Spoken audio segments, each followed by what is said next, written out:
एक चोरी के बोलतो बोला न चोरी के बोलतो छिए जोरी चंद्रन के छोरा एक छिए बेसरे कर के छोरा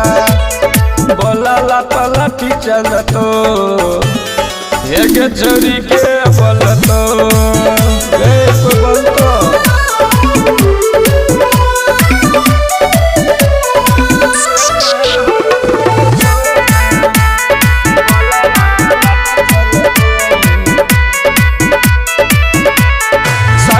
छे हमरे चलती एक कोई न कुछ बोलतो छिए खंतराही के छोरा एक छिए चंद्रन चौक के छोरा बोला ला पलाटी चलतो एक चोरी के बोलतो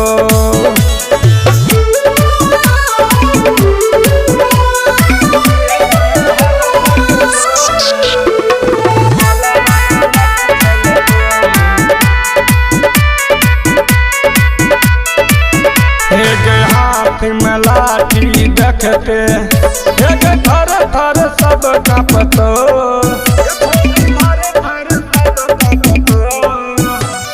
छिए मानपुर के छोरा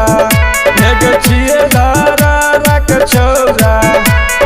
बोला ला पलाटी चलतो एक छोरी के बोलतो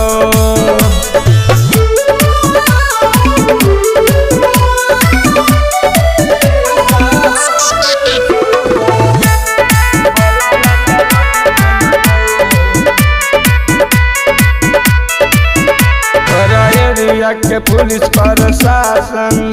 एक देखते सलामी ठोकतो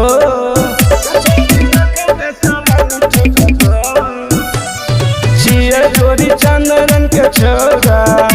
एक छिए बेसरे कर के छोरा बोला ला पलाटी चलतो एक चोरी के बोलतो खुशी रिकॉर्डिंग स्टूडियो बलुआहा।